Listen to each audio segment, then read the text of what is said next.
Top 100 Scary SCPs.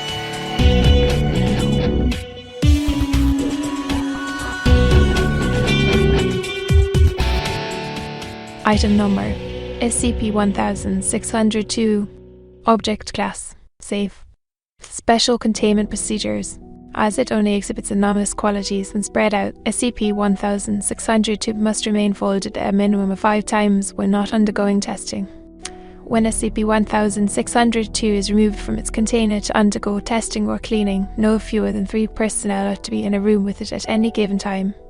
It is currently kept at Storage Site 49 inside a standard containment locker. Researchers seeking to conduct additional tests involving SCP-1602 must have written approval from a Level 3 staff member before removing the item from containment.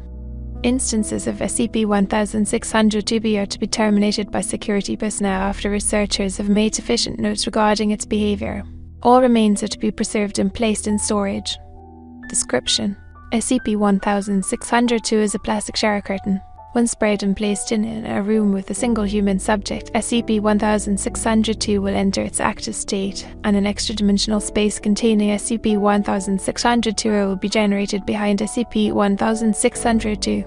This phenomenon still occurs even when SCP-1602 is placed against a wall or other solid object. 5 to 30 minutes after activation, a faint light will appear roughly 3 m behind SCP-1602, casting a silhouette of SCP-1602 on the back of a curtain. SCP-1602 will remain stationary for a brief period before drawing back SCP-1602 and approaching the subject. Pre-test counselling sessions conducted with D-Class subjects have shown that instances of SCP-1602 take on forms that are representative of subjects' psychological insecurities. See experiment log. If an additional party enters the room during this process, SCP-1602 and any physical traces of its existence will instantly vanish, and SCP-1602 will re-enter its dormant state.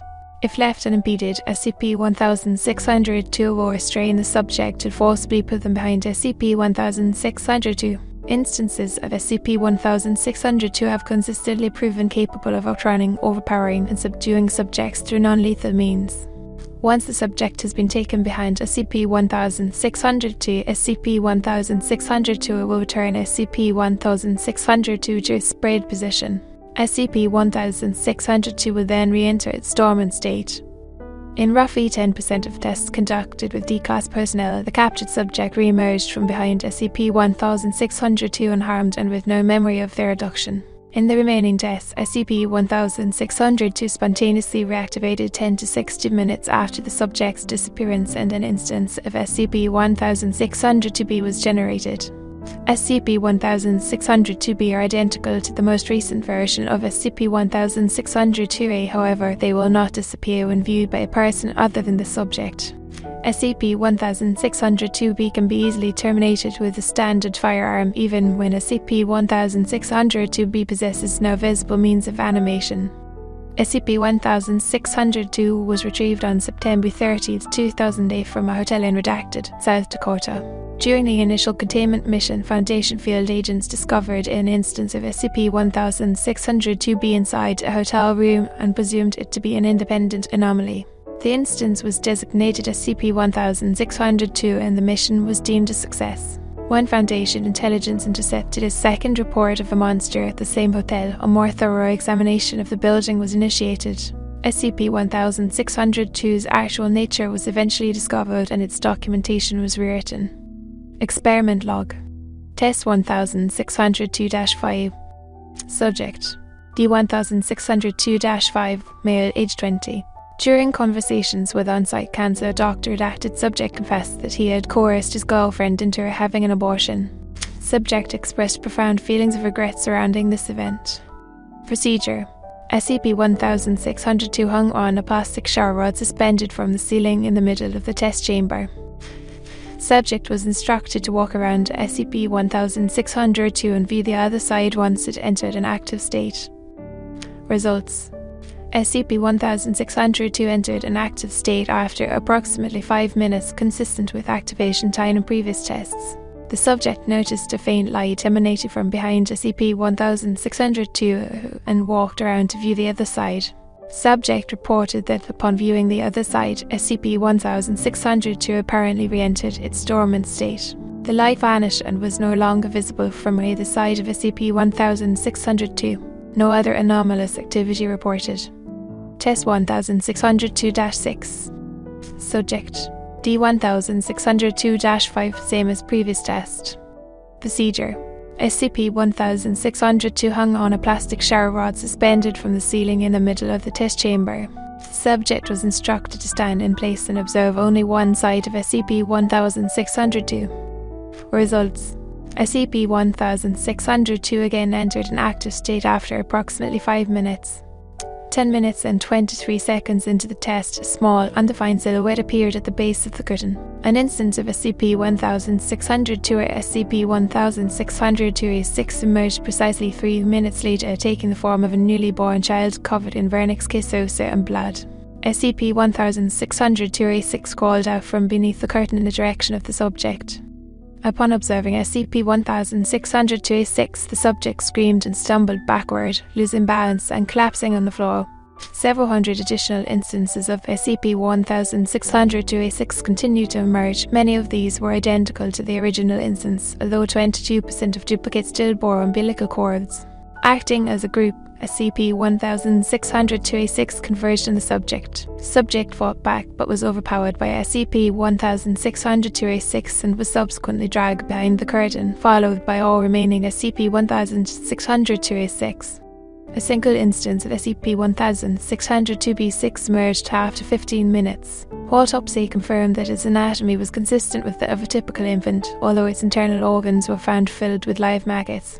Samples of the maggots were preserved and placed in storage.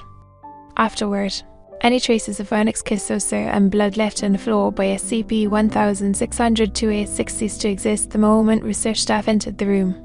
Comments: the presence of multiple instances of SCP-1602 at one time suggests that SCP-1602 are entities generated each time SCP-1602 enters an active state rather than a single entity that assumes different forms, as had been previously theorized.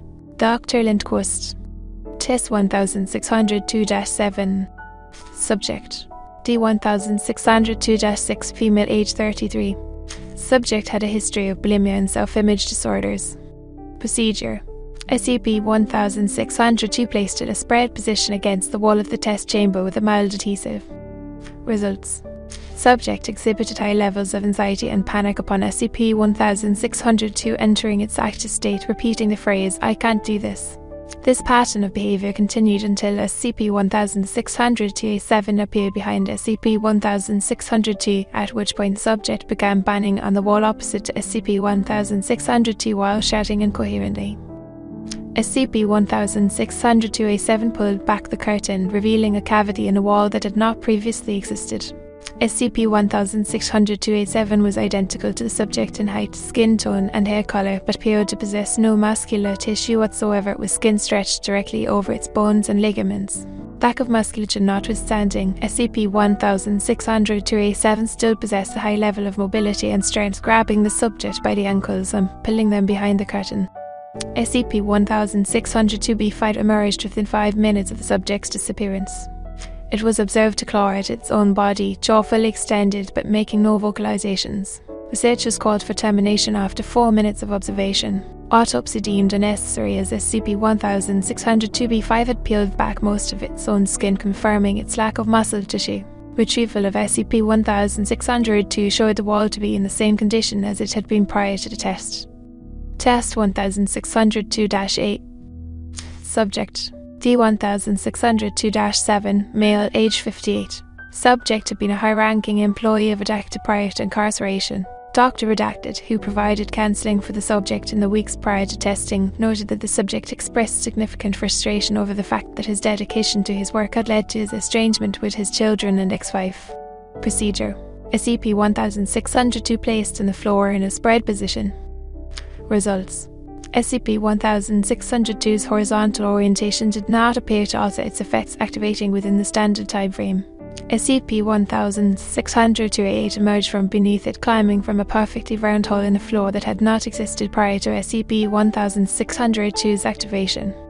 SCP-1600-288 took the form of a clown in a loose, polka-dotted suit.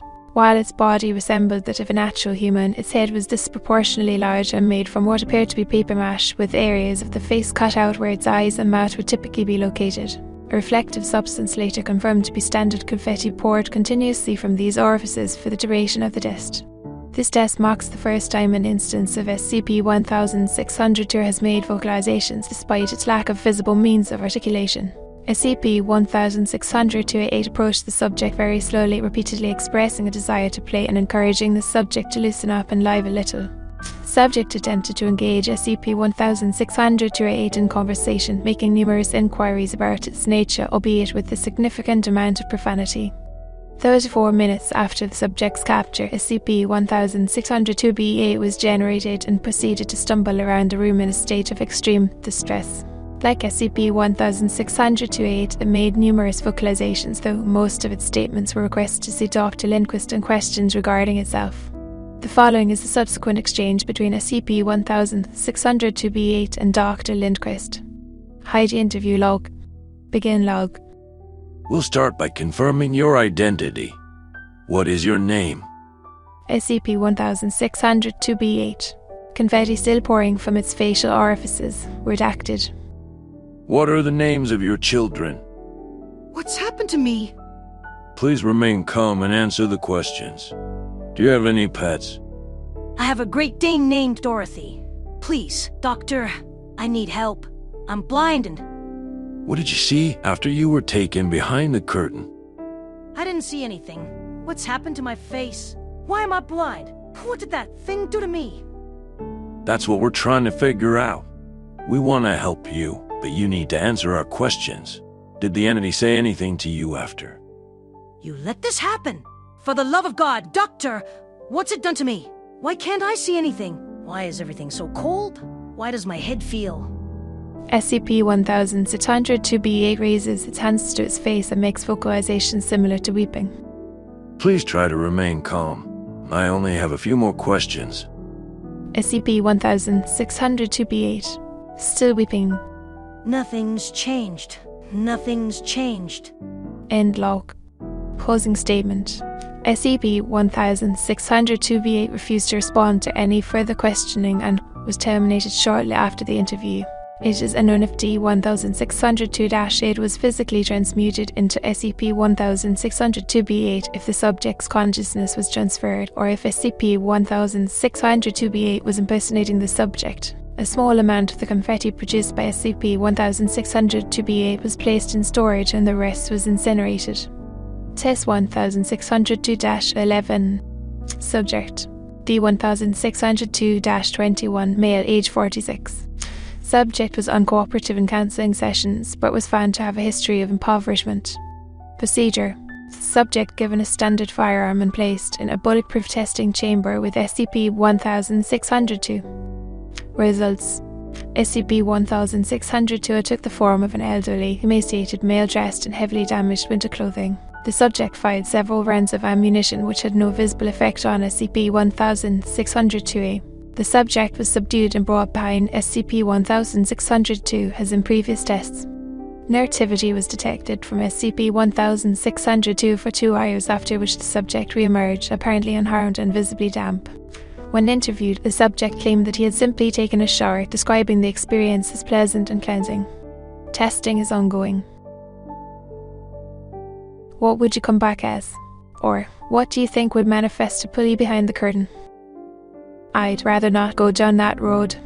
I think I ruminate enough on the superficial shit. Definitely don't need to dive down the rabbit hole. Comment tell us if you're still here. Thanks for sticking around. I appreciate it. Make sure you're subbed, and stay tuned for more. Bye!